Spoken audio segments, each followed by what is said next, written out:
Hello friends, मेरे channel पर आपका हार्दिक स्वागत है। ये गुलहर का प्लांट है।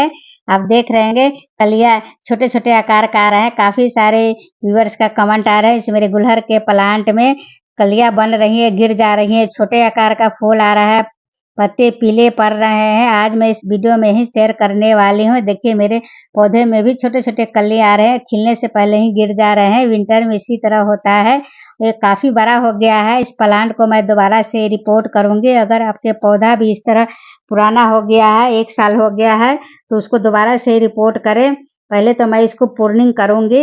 आप भी प्रूनिंग कर सकते हैं। मैं हार्ड प्रूनिंग करने वाली हूँ क्योंकि पौधे बहुत बड़ा हो गया है। हर साल मैं इसको रिपोर्ट करती हूँ, दोबारा से प्रूनिंग करती हूँ और 1 साल में ही बहुत सारे ब्रांच आ जाते हैं। लेकिन गर्मी भर फूल देते रहते हैं। रिपोर्ट कब करें, कैसे पहचाने? मिट्टी आप चेक करेंगे तो ऊपर रूट्स ही रूट्स दिखाई देगा पॉट में, और पानी डालते ही ड्रेनेज होल से गिर जाएगा। आपको पानी नहीं ठहरेगा थोड़ा सा भी, सिर्फ रूट्स ही आपको दिखाई देगा। देखिए इस तरह प्रूनिंग करेंगे तो नए नए पत्ते आने लगेंगे। बहुत जल्द पत्ते इसमें आने लगेंगे। और हार्ड प्रूनिंग करेंगे। अगर आपके पौधा बड़ा हो तो हार्ड प्रूनिंग करें, नहीं तो छोटा पौधा हो तो आप सॉफ्ट प्रूनिंग करें। मेरे पौधे बहुत बड़ा हो गया है, इसीलिए मैं हार्ड प्रूनिंग कर रही हूँ। बहुत ये मोटा भी हो गया है। काफी पुराना प्लांट है मेरा। ये हर साल मैं रिपोर्ट करती हूँ, इसी तरह निकालती हूँ, दोबारा से फिर इसी पॉट में लगा देती हूँ।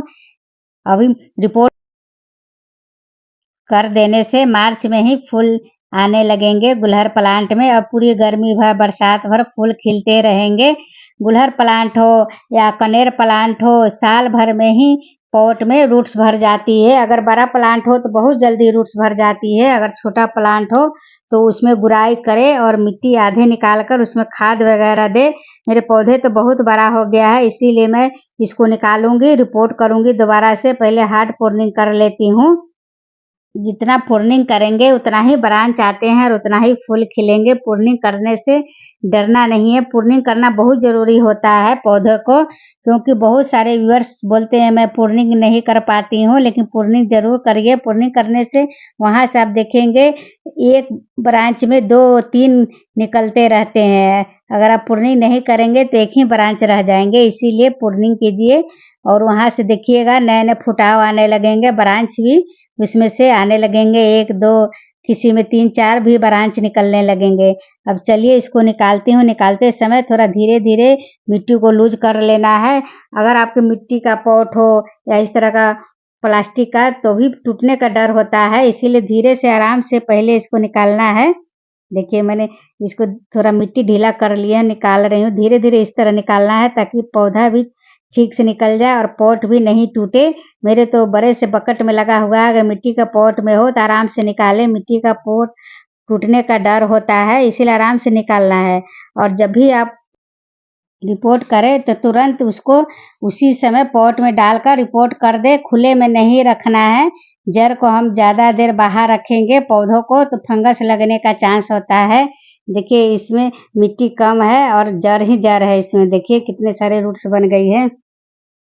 इस तरह थोड़ा थोड़ा मिट्टी को हटा देना है, ज्यादा हम नहीं रखेंगे रूट्स को। एक्स्ट्रा रूट्स रखने से कोई फायदा नहीं है। एक्स्ट्रा रूट्स रखेंगे तो न्यूट्रिशन लेते रहेंगे। देखिए इस तरह थोड़ा थोड़ा मैं ऊपर से भी मिट्टी हटा देती हूँ। पॉट में लगे हुए पौधे में रूट्स इस तरह भर ही जाती है। जमीन में लगे हुए पौधे में फर्क नहीं पड़ता है, लेकिन पॉट में हम लोग कोई भी पौधा लगाते हैं तो 1 साल 2 साल होने के बाद इस तरह भर ही जाते हैं। पॉट से दोबारा निकाल कर उसको रिपोर्ट करना ही पड़ता है। देखिए कितनी रूट्स भर गई है। रूट्स ही रूट्स, बारीक बारीक जो रूट्स है उसको भी हटा दूंगी, कट कर दूंगी। जो हार्ड रूट्स है उसको भी मैं हटा देती हूँ। अभी तो एक ही पॉट का प्लांट है, दूसरे वाले को भी निकाल कर आप लोग को दिखाती हूँ कितनी रूट्स आ गई है। और प्लांट देखिए कितने मोटा हो गया है। बहुत पुराना ये गुलहर का मेरा प्लांट है, कटिंग से तैयार हुआ है। कटिंग से आसानी से इस पौधे को तैयार कर लेंगे, खरीदने की जरूरत नहीं पड़ती है। ये देसी गुलहर है, चाहे हाइब्रिड गुलहर हो चाहे देसी हो, कटिंग से लग ही जाती है। देखिए ऊपर से 2 बारीक बारीक जो ऊपर वाले रूट्स है इसको भी हटा देती हूँ। जो हार्ड रूट्स हो गए उसको भी कटिंग करके हटा दूंगी। इसका कोई ज़रूरत नहीं पड़ती है। जितने रूट्स रहेगी उतना ही न्यूट्रिशन लेते रहेंगे। देखिए कितना रूट्स भर गया है। इसको थोड़ा थोड़ा खोल दूंगी या प्रूनिंग कर दूंगी। ये कम से कम मेरा 4 साल पुराना गुलहर है। इसका कितने सारे मैं कटिंग लगा दिए, कितने सारे कटिंग में पड़ोसियों को भी दे दिया। और इस पॉट में देखिए 3 या 4 मैंने पौधा लगा दिए थे। पॉट की कमी हो गई थी उस समय। मैं कटिंग बहुत सारा लगाई थी और सारे कटिंग को मैं एक ही पॉट में लगा दिए थे। देखिए कितना गुत्थम गुत्थम हो गया है इसमें रूट्स। और इसमें मिट्टी भी नहीं दिख रहा है, खाली रूट्स ही रूट्स दिख रहा है आपको। ये देखिए निकाल कर दिखा रही हूँ, पॉट से निकल भी नहीं रहा है। अब दोबारा से मैं इस पॉट में रिपोर्ट नहीं करूँगी क्योंकि ये डब्बा था, इसका ऊपर का मुंह मैंने नहीं कटिंग किए थे और इसी में सिर्फ लगा दिए थे। लेकिन इसमें निकालने में मुझे बहुत दिक्कत हो रही थी। चलिए मिट्टी बना लेती हूँ। मिट्टी पहले से ही मैं सुखा के रखती हूँ, इसमें थोड़ा गोबर खाद मिला लेती हूँ।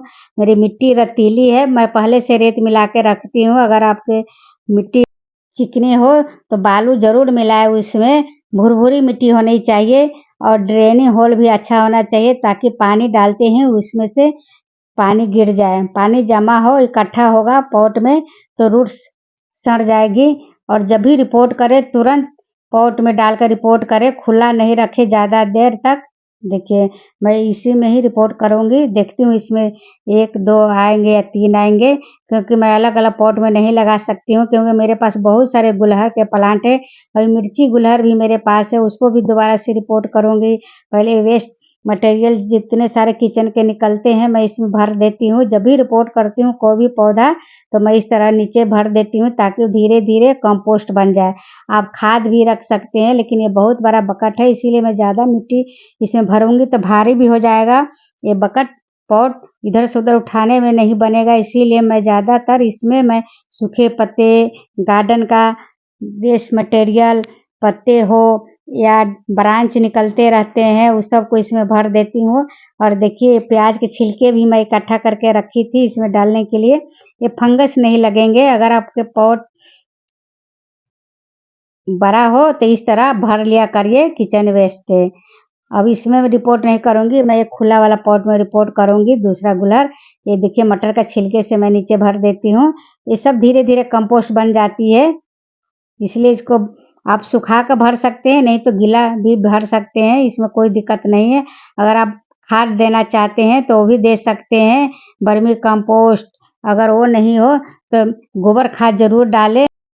मैं ज़्यादातर ऑर्गेनिक खाद ही डालती हूँ और आप लोग को भी दिखाती हूँ। देखिए 3 पौधा था, 3 कटिंग को मैंने लगाई थी, तीनों के एक ही पॉट में रिपोर्ट कर दिए थे। तीनों को बड़ा बकेट में डाल देती हूँ। बड़ा पॉट में डालूंगी तो इसको अच्छा खुराक मिलेगा। देखिए इसमें बहुत सारे रूट्स है, इसको मैं कटिंग कर देती हूँ। कितने सारे रूट्स भर गए थे, न्यूट्रिशन ले रहा था सारे रूट्स, इसीलिए फूल इसमें नहीं खिलेंगे, कली भी बनेंगे और गिर जाएंगे, इसीलिए इसको दोबारा रिपोर्ट करना ज़रूरी है। ऊपर से मिट्टी थोड़ा भर देती हूँ। धीरे धीरे नीचे जितने सारे मैंने वेस्ट मटेरियल रखे सब कंपोस्ट बन जाएंगे। ऊपर से एक और खाद डालती हूँ। देखिए केले के छिलका सुखा रही थी लेकिन इसमें डाल देती हूँ, धीरे धीरे ये भी कंपोस्ट बन जाएंगे। ऊपर से मिट्टी भर देती हूँ दबा दबा कर। जब पानी डालूंगी तो मिट्टी नीचे चली जाएगी। देखिए इसमें कितनी रूट्स है, इसको और काट देती हूँ, मोटा वाला रूट्स भी और ये पतले पतले। इतने सारे रूट्स की ज़रूरत नहीं है। मेरा बहुत पुराना ये प्लांट है और 1 साल हो गया था, 1 साल इसी में पड़े थे। देखिए ऊपर से मिट्टी भर देती हूँ, आप देख रहे होंगे ऊपर तक मिट्टी है लेकिन जब पानी डालूंगी तो धीरे धीरे मिट्टी नीचे चले जाएगी। देखिए दोनों रिपोर्ट हो गए। अब थोड़ा साफ कर लेती हूँ क्योंकि पानी डालूंगी तो गंदगी हो जाएंगे, इसीलिए थोड़ा साफ करना ज़रूरी है। मिट्टी को तो मैं अभी 2 दिन तक इधर सूखने के लिए ही छोड़ दूंगी। मिट्टी मेरी पुरानी है लेकिन उपजाऊ बनाऊंगी, इसको खाद वगैरह मिलाकर। मिट्टी को फेंकना नहीं है। मिट्टी को उपजाऊ बनाने के लिए इसमें खाद वगैरह डालेंगे तो मिट्टी फिर से उपजाऊ हो जाएगी क्योंकि मिट्टी हम लोग बार बार ला नहीं सकते हैं। मिट्टी को फेंकना नहीं है, इसी मिट्टी को उपजाऊ बनाकर फिर से पौधा लगाना है। 2-4 दिन तो इसको धूप में सूखने के लिए छोड़ दूंगी और ये जितने सारे कटिंग निकले हैं सबको लगा दूंगी। कटिंग गुलहर का बहुत इजीली लग जाता है। मेरे कितने सारे कटिंग लग जाती है तो मैं आस पड़ोस को भी दे देती हूँ क्योंकि मेरे कितने सारे पॉट में लगे हुए हैं। देखिए पानी जब तक नीचे से गिरे नहीं, पानी मैं डालती रहूंगी। एक बार फूल पानी देना जरूरी होता है। जब तक ड्रेनिंग होल से पानी नहीं गिरे जब तक इसमें डालते रहना है। कैसा लगा वीडियो, अच्छा लगे तो ज़रूर लाइक करिएगा फ्रेंड्स, सब्सक्राइब करिएगा। आप लोग भी अपने गुलहर प्लांट हो, कनेर प्लांट हो तो इस तरह रिपोर्ट कर दे। अभी जनवरी में काम कर लेंगे अपने गुलहर प्लांट पर। मार्च आते ही आपके पौधे में ढेरों फूल खिलने लगेंगे। Thank you friends.